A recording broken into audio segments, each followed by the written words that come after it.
Salut à tous, on se retrouve aujourd'hui pour parler du Paris Saint-Germain ce jeudi 4 avril. On commence tout d'abord avec le match hier soir, la demi-finale de Coupe de France entre le Paris Saint-Germain et l'équipe du Stade Rennais. Donc parfait pour le PSG, pourquoi? Parce qu'il y a une qualification pour la finale. Donc un match plutôt maîtrisé, donc dommage parce qu'il y a eu 1-0, parce que le PSG aurait pu marquer plus de buts et se mettre à l'abri bien plus tôt. Pourquoi? Donc Mbappé déjà buteur à la 39e minute de jeu, mais 3 ou 4 minutes avant, il y avait un penalty d'Mbappé détourné par Mandanda et aussi, je me rappelle de la grosse occasion où la barre transversale, malheureusement, pas de chance pour le PSG, plutôt sortante, parce que des fois il y a des barres rentrantes, on peut dire. Donc voilà, le score a pu monter à 2-3-0 pour le PSG. Bon, il y a un 0, plus important, c'est la qualif. Donc nous sommes en finale de la Coupe de France et un objectif, bien sûr, atteint, c'était d'atteindre la finale. Et maintenant, quand en finale, peu importe, l'adversaire en face, c'est bien sûr de gagner cette finale. Donc les statistiques de la partie hier, 70% de possession de balle, comme souvent le PSG, 7 fois sur 10. Le Paris Saint-Germain avait le ballon hier contre l'équipe de Rennes. 10 tirs, 6 tirs cadrés, 1 but. Il y a eu quand même 5 arrêts de Mandanda qui a fait un gros match. Sinon, le score, comme je dis, aurait beaucoup été plus lourd, on peut dire, pour l'équipe de Rennes. Et Rennes, les gars, c'est seulement 2 tirs cadrés. Voilà, Donnarumma fait plutôt un match très tranquille hier, donc parfait, bien sûr. Pour l'équipe du Paris Saint-Germain, avant 2 matchs, un match un peu pas trop important, on va dire, contre Clermont. Bon, ça reste toujours un match de football, mais bon, Clermont dernier, PSG premier, il fera beaucoup de rotation, pense Luis Enrique, mais surtout mercredi prochain. Là, c'est le match hyper important, bien sûr, la réception du FC Barcelone. Mais avant de parler du Barça, on continue avec cette Coupe de France. Donc ça sera Lyon, l'adversaire du PSG. Bon, on le savait déjà vu que Lyon avait joué la veille du match de Paris. Donc voilà, Lyon-Paris, c'est la finale de la Coupe de France. Rendez-vous le 25 mai prochain à Lille. Là, ça sera dans un mois. Et une vingtaine de jours cette rencontre. Donc voilà, ça se jouera pas, oubliez pas, au Stade de France, mais plutôt à Lille, parce que le Stade de France sera occupé pour les préparations des Jeux Olympiques. Et ça sera un match un peu spécial pour Bradley Barcola. Pourquoi? Parce que la saison dernière, il était du côté de Lyon et maintenant il est du côté du PSG, donc il va retrouver son ancien club. L'un de nos objectifs depuis le début de la saison va revenir sur les réactions de plusieurs, de joueurs et du coach, bien sûr Luis Enrique. Donc tout d'abord, c'était une première mi-temps difficile, mais en dominant complètement le match. Nous ne nous sommes pas créé beaucoup d'occasions. Je pense que cette première mi-temps nous a permis de rendre la tâche plus difficile à Rennes en seconde période. Les coupes dans tous les pays sont importantes et si c'était l'un de nos objectifs depuis le début de la saison, l'équipe a été très bonne tout au long de la compétition et c'est une finale qui réjouit tous nos supporters, le club bien sûr et les joueurs. Toujours avec Luis Enrique, donc on va parler de Rennes, donc il parle de l'adversaire. Rennes a été très bon, notre première période avec beaucoup de rythme. En deuxième période, on a l'occasion de faire le break plusieurs fois, mais Mandanda était impressionnant, c'est important ce succès. La Coupe de France était l'un de nos objectifs dès le début. Voilà, en début de saison, il y avait des objectifs, gagner le championnat comme d'habitude, bien performer en Ligue des Champions.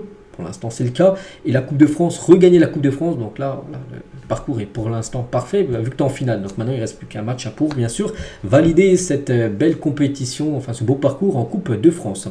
Avant de penser à la Ligue des Champions, on doit penser à Clermont. C'est vrai, il faut y aller match par match. On doit gagner 3 matchs pour être champion. Il est important que l'équipe montre un haut niveau dans toutes les compétitions, bien sûr. Je crois que les supporters sentent qu'il y a une équipe solidaire, qui travaille, qui joue bien et qui donne des émotions. Jouer comme...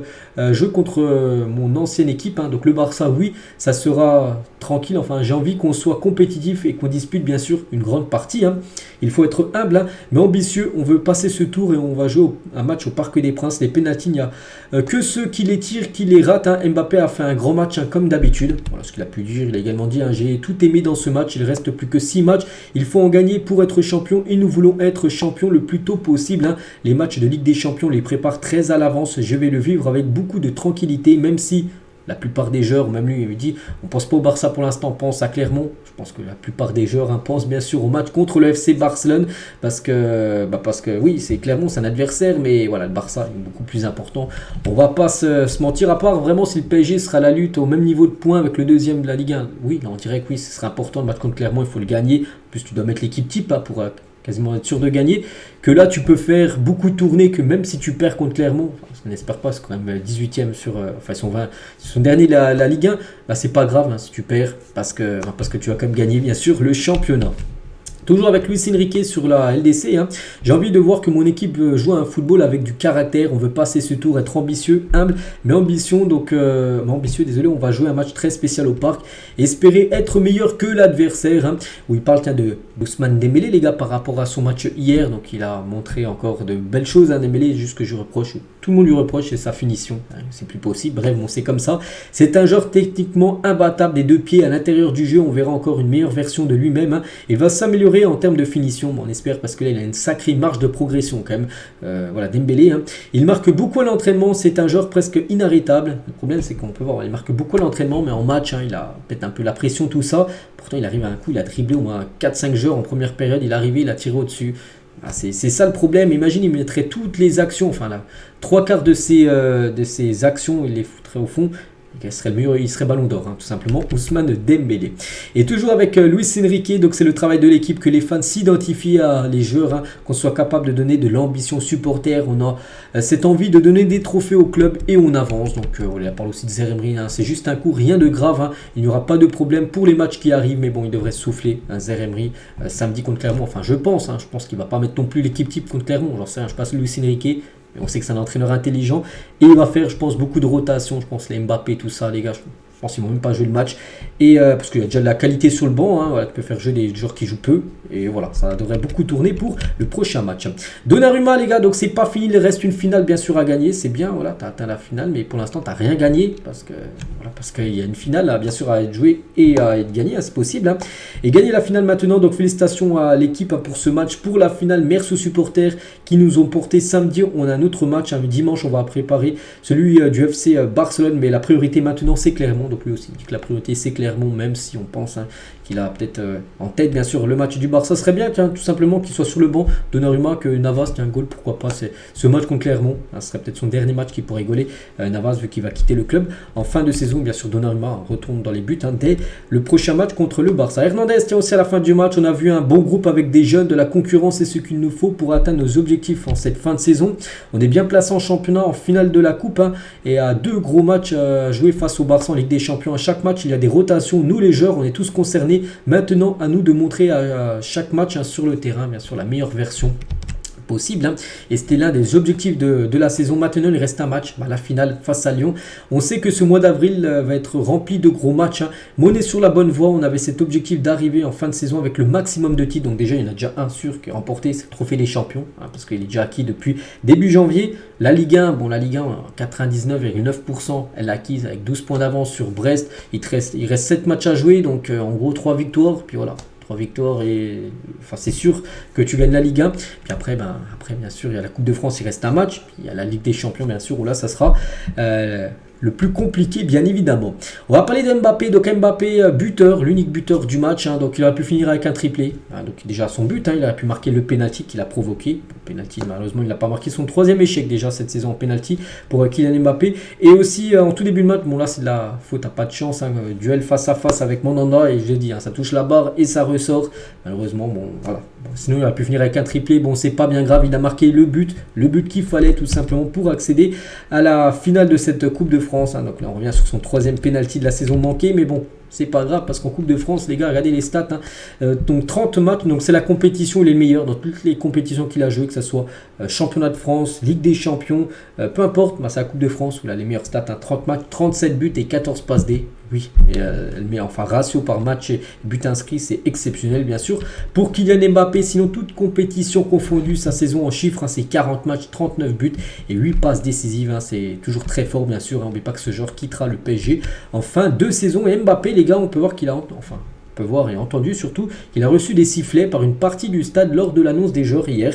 Donc dès que son joueur lors de l'annonce des compositions, il y a eu des sifflets, peut-être par rapport à son départ, ou peut-être, moi je pense plus c'est pas par rapport à son départ, parce que sinon il aurait déjà été sifflé avant, alors qu'il n'a pas été sifflé lors des derniers matchs à domicile, hein. Je pense que c'est plutôt par rapport à son comportement lors du dernier match, lors du classique où il est sorti tête baissée, il a mis un post sur Instagram en mentionnant rien du tout, en mentionnant même pas félicitations pour à ses coéquipiers par rapport à la victoire, ou même lui il a joué, hein, bien sûr, donc peut-être par rapport à ça qu'il a reçu des sifflets, je pense, Kylian Mbappé.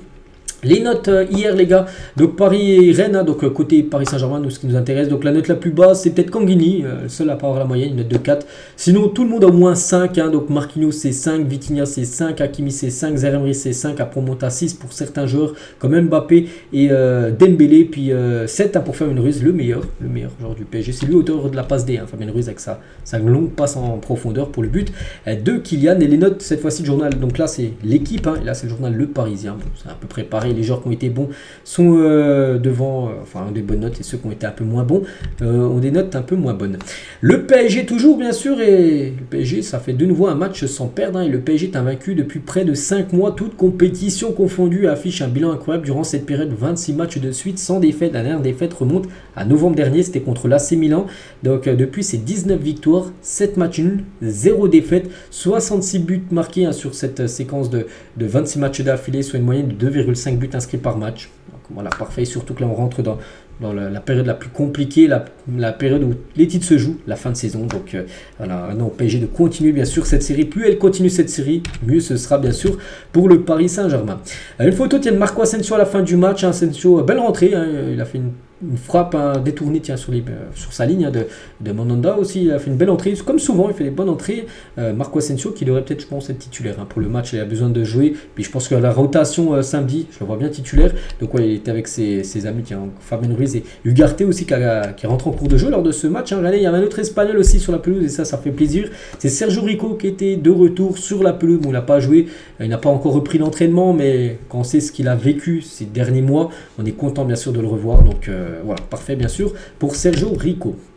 Les banderoles les gars, donc victoire en infériorité, mentalité de guerrier, donc vous faites notre fierté, voilà les banderoles du Cup hier, donc victoire en infériorité, donc là ils reviennent bien sûr par rapport au classique dimanche dernier, hein, où le PSG s'est imposé à 10 contre 11, 2-0 contre l'Olympique de Marseille. Le programme maintenant de la semaine, hein, normalement je vous le montre au début de vidéo, mais là vu qu'on a parlé directement du match, donc aujourd'hui on est jeudi, donc hier c'est le match, il y a entraînement, il n'y a pas de jour off, hein, pas du tout les gars, il y a 2 matchs, bon il y a Clermont, il y a le Barça, donc là c'est entraînement aujourd'hui. Pareil après demain les gars, vendredi également entraînement avec la conférence de presse de Luis Enrique pour parler du match contre Clermont samedi soir au parc. N'oubliez pas qu'il y a 3 matchs d'affilée à domicile. Bon, il y a celui d'hier, il y a celui de samedi après-demain et celui du Barça mercredi prochain, il sera aussi à domicile. Donc voilà, en concernant ce match, comme je l'ai dit, hein, ça devrait beaucoup tourner hein, je pense pour cette rencontre. Et dimanche un jour de repos, puis après lundi, mardi entraînement, puis mercredi match. Voilà les prochains matchs, donc jeudi, donc il y a le Barça, match aller, match retour. Après il y aura Lyon, il y aura l'équipe de Lorient et l'équipe du Havre hein, pour finir bien sûr ce mois d'avril. Et on finit juste rapidement les gars avec Lucas Beraldo. Il a pris un rouge, c'était dimanche, et du coup il est comme d'une suspension de 2 matchs fermes, donc les 2 prochains matchs de championnat. Donc normalement le match là contre Clermont suspendu, et le prochain match de championnat ce sera contre Lyon.